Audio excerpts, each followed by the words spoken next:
هتعمل ايه انت واسرتك لو انت في نادي الترسانة؟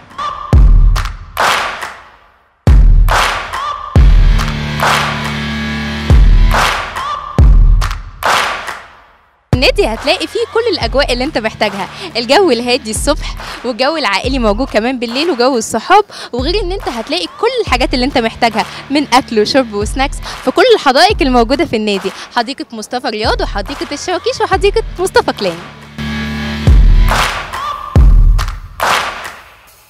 ده غير الكيدز اريا اللي ممكن اطفالك يقضوا فيها وقت لذيذ وكمان في امان.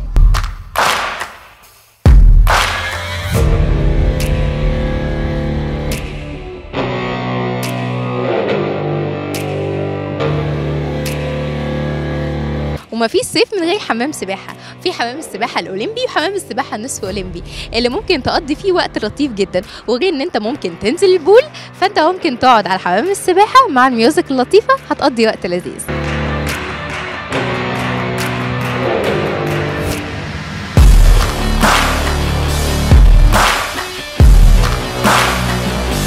ده غير المرحله الثانيه لحمام السباحه اللي هيتم افتتاحها قريب جدا. احنا دلوقتي في استاد حسن الشاذلي اللي بيضم حكايات ابطال كتير في مجال كرة القدم، وبيضم كمان حكايات لاساطير الشواكيش، زي ما كمان في رياضات تانية محققة بطولات على مستوى الجمهورية. ده غير النادي الصحي اللي بيقدم خدمات كتير زي جاكوزي وساونا وبخار ومساج وكمان تمارين ايروبيك.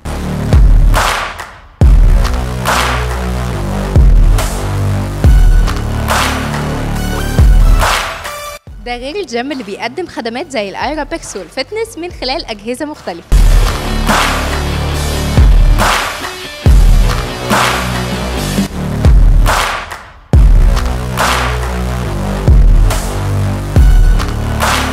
طبعا ده غير الخدمات اللي بيضمنها لك نادي الترسانة زي الشهر العقاري وخدمات البريد المصري وكمان قاعات الاجتماعات اللي بتقدر تقعد فيها الاسر.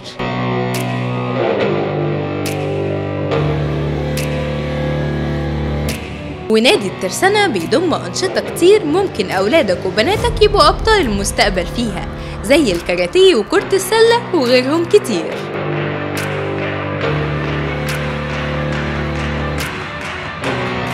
من التجديدات اللي حصلت في النادي هي بوابة أحمد عرابي، وتم افتتاح بيها حديقة المستشار راجح وهبة، بتضم شاشة عملاقة وكافيه.